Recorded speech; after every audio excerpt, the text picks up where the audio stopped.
Video dari warganet tentang seorang dokter yang menolak pasien gawat darurat menjadi viral dan juga memicu kemarahan warganet di Yogyakarta. Pihak rumah sakit pun mengakui ada kesalahan prosedur dalam penanganan pasien darurat dan meminta maaf atas insiden ini.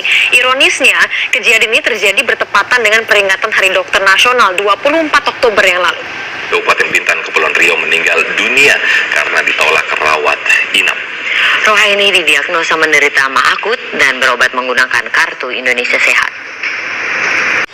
Didik Adianto, pasien miskin yang sempat ditolak akan berobat di Rumah Sakit Umum Maijen Riyakudu, Kota Bumi, Lampung Utara, beberapa waktu lalu akhirnya meninggal dunia.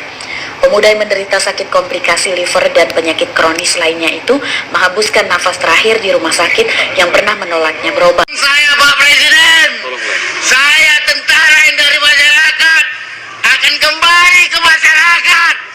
Sakit hati saya sakit. Tidak ada Job Nami tidak layani. Dewa.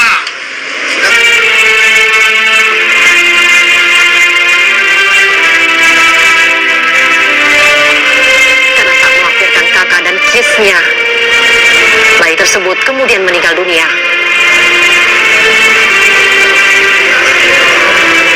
Bulan Juni 2017, anak ketiga yang baru dilahirkan, Reni Wahyuni, meninggal setelah mendapatkan penolakan dari 7 rumah sakit di Bekasi karena semua ruangan ICU penuh.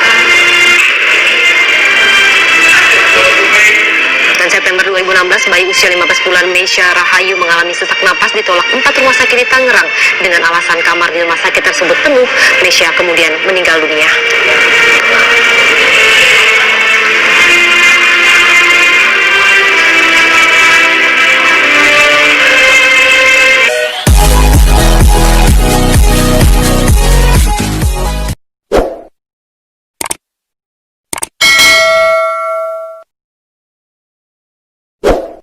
Assalamualaikum warahmatullahi wabarakatuh. Ketemu lagi dengan saya Heri Rawan. Masih tetap kita akan membahas carut marut Jaminan Kesehatan Nasional BPJS Kesehatan. Meskipun sudah banyak masyarakat terupdate pada program Jaminan Kesehatan Nasional BPJS Kesehatan, namun ternyata berita kasus terkait penolakan pasien masih banyak ditemukan di berbagai macam wilayah Indonesia. Alasannya pun bermacam-macam, mulai dari tidak ada ruangan, tidak ada dokter, bahkan ketika orang miskin tidak memiliki jaminan, belum terdaftar pada Jaminan Kesehatan Nasional BPJS Kesehatan, masih ditolak oleh rumah sakit karena tidak mampu membayar biaya deposit. Oleh karena hal itu, di video kali ini saya akan membahas aturan regulasi rumah sakit dilarang menolak pasien.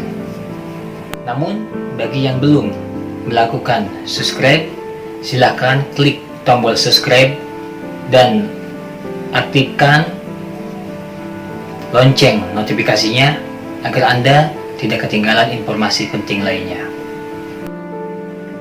Beberapa waktu yang lalu, publik dihebohkan dengan kematian Ananda Dibora. Ya, Ananda Dibora adalah balita malang yang harus meregang nyawa akibat tidak mampu membayar biaya deposit. Ananda Dibora harus masuk ke ruangan PICU, namun salah satu rumah sakit di DKI Jakarta menolaknya, sehingga Ananda Dibora harus meninggal dunia. Tidak hanya itu aja, kasus-kasus serupa pun banyak ditemukan terjadi di berbagai macam rumah sakit di wilayah Indonesia. Apakah boleh rumah sakit menolak pasien? Bagaimana aturannya? Bagaimana regulasinya? Di dalam Undang-Undang Kesehatan Nomor 36 Tahun 2009 Pasal 32 menyebutkan, Ayat 1, dalam keadaan darurat, fasilitas pelayanan kesehatan baik pemerintah maupun swasta wajib memberikan pelayanan kesehatan bagi penyelamatan nyawa pasien dan pencegahan kecacatan terlebih dahulu. Selanjutnya, dalam ayat 2, dalam keadaan darurat, fasilitas pelayanan kesehatan baik pemerintah maupun swasta dilarang menolak pasien dan atau meminta uang di muka.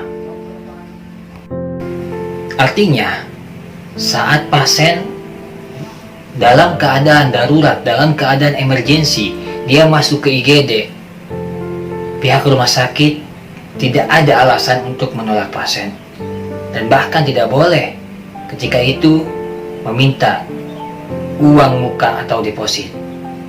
Hal itu berlaku bagi rumah sakit pemerintah seperti RSUD maupun rumah sakit swasta. Jadi sangat tidak dibenarkan ya rumah sakit menolak pasien dengan alasan apapun. Bahkan di dalam pasal 190 Undang-Undang Kesehatan Nomor 36 Tahun 2009 dipertegas kembali.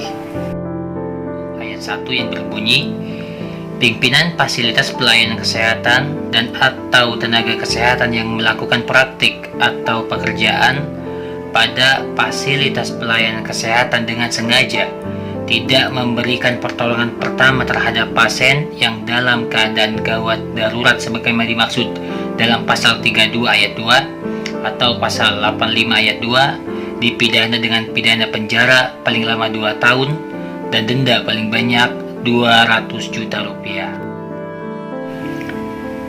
Ayat 2-nya dalam hal perbuatan sebagaimana dimaksud pada ayat 1 mengakibatkan terjadinya kecacatan atau kematian, pimpinan fasilitas pelayanan kesehatan dan atau tenaga kesehatan tersebut dipidana dengan pidana penjara paling lama 10 tahun dan denda paling banyak 1 miliar rupiah. Maka dengan dasar undang-undang tersebut jelas haram hukumnya bagi rumah sakit untuk menolak pasien, dan bahkan bila mana sampai terjadi kecacatan sampai pasien tersebut meninggal dunia, rumah sakit bisa dipidanakan dan juga diberikan denda yang sangat luar biasa. Semoga tidak ada lagi rumah sakit yang menolak pasien dengan alasan apapun, dan semoga jaminan kesehatan nasional bisa menjadi lebih baik lagi. Lalu bagaimana ketika kita membawa pasien atau masyarakat dalam keadaan emergensi dan dia belum memiliki BPJS Kesehatan atau dia tidak mampu untuk membayar biaya rumah sakit karena dia miskin? Jadi yang pertama, ketika Bapak Ibu semua membawa pasien dari rumah ke rumah sakit karena dia kondisinya sudah sakit dan emergensi, masukkan ke IGD. Setelah masuk di IGD, yang pertama adalah pastikan bahwa pasien ditangani dengan baik atau mendapatkan pertolongan tindakan pertama untuk tujuan penyelamatan pasien. Kalau memang pasien harus dirujuk, tidak bisa ditangani di situ, setelah kondisinya stabil, setelah ditangani secara penanganan tingkat pertama, tindakan pertama, baru dapat dirujuk, dipindahkan. Itu pun yang merujuk ke rumah sakit yang berkoordinasi dengan jejaring rumah sakit, bukan pasien disuruh pergi mencari rumah sakit lain.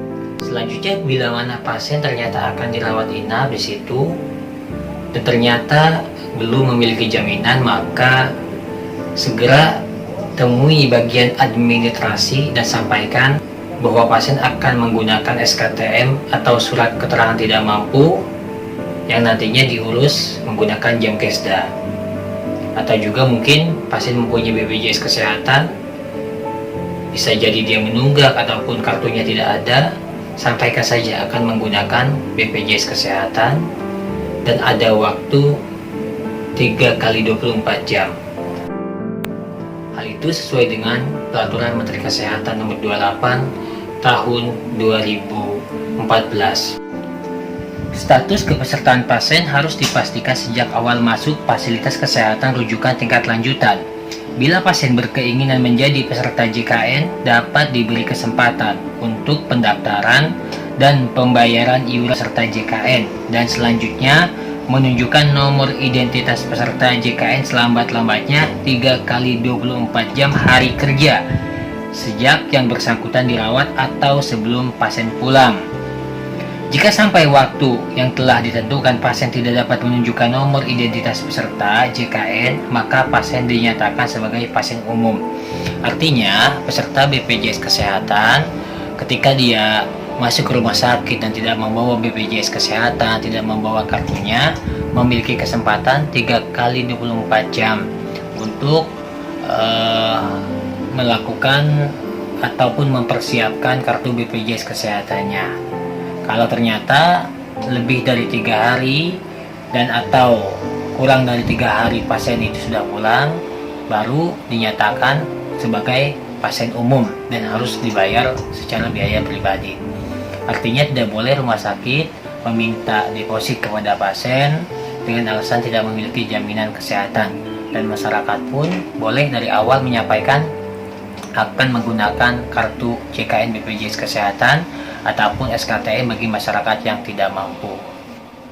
Jadi sambil menunggu pas dirawat ditangani pihak keluarga yang lain, silakan mengurus berkas-berkasnya mulai dari RT RW ke kelurahan, kecamatan, dinas sosial dan dinas kesehatan. Jadi tidak boleh ada rumah sakit dengan alasan apapun menolak pasien. Mudah-mudahan informasinya bisa bermanfaat dan tidak ada lagi orang miskin dilarang sakit alias orang miskin ditolak berobat oleh rumah sakit. Sekian dari saya. Assalamualaikum warahmatullahi wabarakatuh. Salam sehat untuk kita semua.